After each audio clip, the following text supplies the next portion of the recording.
Ang kwentong ito ay hangong sa totoong buhay. Mula ito sa kaibigan natin na itago na lang natin sa pangalang Jonas. Nangyari ito noong 1964. Iloilo. Mapayapa ang lugar ni Jonas sa mismong bayan at baryo. Malayo sa kalsada. Tahimik ang paligid at ang tanging maririnig mo lang mga huni ng ibon sa paligid at ang mga tunog ng ilang hayop nilang mga alaga. Lumaki itong si Jonas sa lolo niya. Bata pa lamang siya. Ito na ang nag-alaga sa kanya simula bata pa. Dahil iniwan siya dito ng nanay niya noong musmos pa lamang siya upang magtrabaho umano sa Manila. Pero sa hindi malamang dahilan, tumungtong na lang siya sa edad 15. Hindi pa nagpakita sa kanya yung kanyang ina. Ang ama naman niya, nasa edad 5 taong gulang pa lamang siya nang pinatay ito sa sabungan sa hindi kilalang mga lalaki.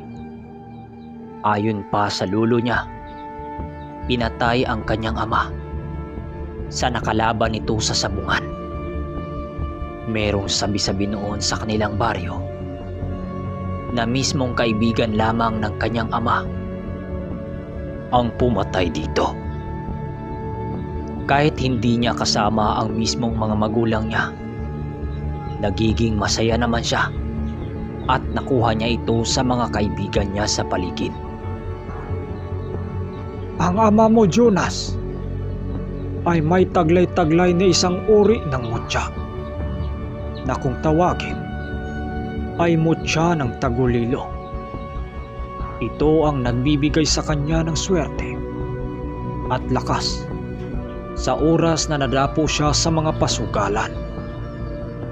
Pero kahit ganun pa man, kalakas ang isang tao kung ang iyong pinagkatiwalaan mong kaibigan ang tatalo sa iyo.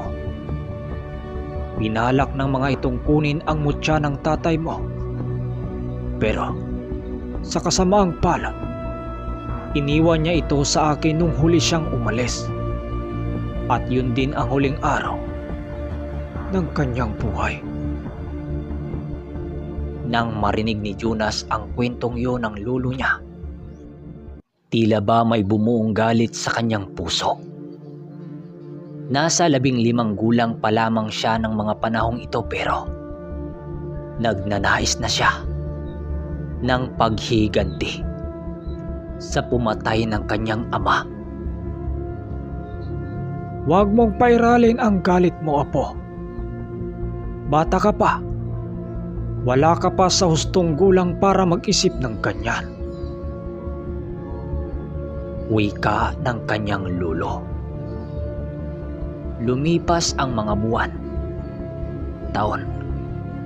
Ang batang si Jonas, gaya ng ugali ng tatay niya.